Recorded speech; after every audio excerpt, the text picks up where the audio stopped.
भगवान शिव का सबसे बड़ा राज आया दुनिया के सामने।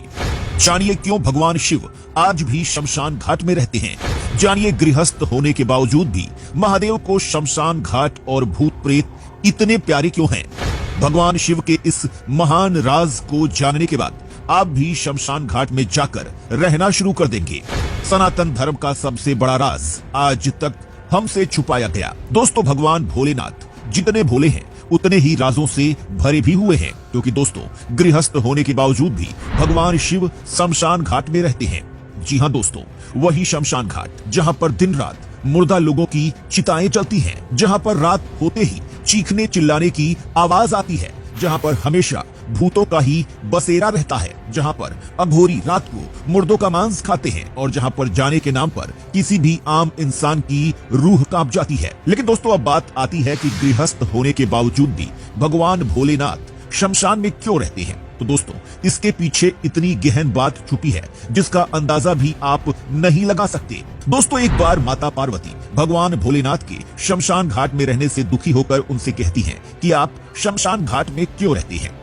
माता पार्वती को जवाब देते हुए भगवान शिव उनसे कहते हैं कि देवी, शमशान घाट जैसी पवित्र जगह इस दुनिया में नहीं है, क्योंकि हम पूरी उम्र यही सोचते रहते हैं कि हमें हमेशा इसी घर में रहना है, अपने बच्चों के साथ रहना है, जबकि सच तो यही है कि हमारा अंतिम घर शमशान घाट ही है। वहीं दोस्तों, भगवान शिव के शमशान में रहने को लेकर बहुत ही ज्यादा गहरा राज हमें हमारे धार्मिक ग्रंथ में देखने को मिलता है।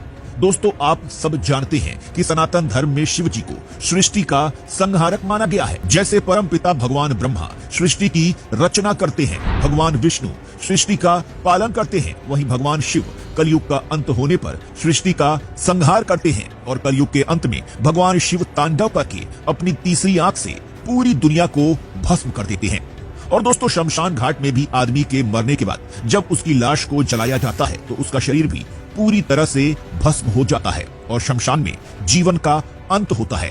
और दोस्तों, यही भगवान शिव के शमशान घाट में रहने के पीछे का सबसे बड़ा राज है, क्योंकि दोस्तों शिव जी का निवास ऐसी जगह है जहां मानव शरीर, उस शरीर से जुड़ा हर रिश्ता, हर मोह और सभी तरह के बंधन खत्म हो जाते हैं और वहां जीवों की मृत्यु के बाद आत्मा शिव में ही समा जाती है।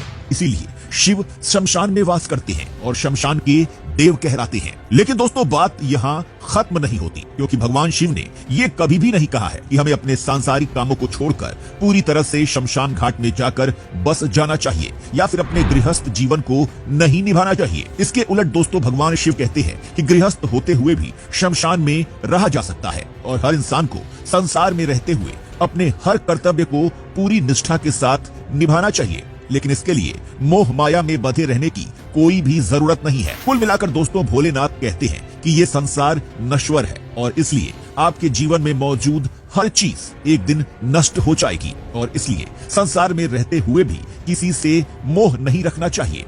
और दोस्तों, यही वजह है कि भोलेनाथ गृहस्थ होते हुए भी ऐसी जगह पर रहते हैं जहां पर आत्मा इंसानी शरीर से निकलकर दूसरे आयाम में चली जाती है, जहां ना तो मौत आती है और न ही मोह माया का कोई भी बंधन होता है और वहां जीव की आत्मा पूरी तरह से मुक्त हो जाती है।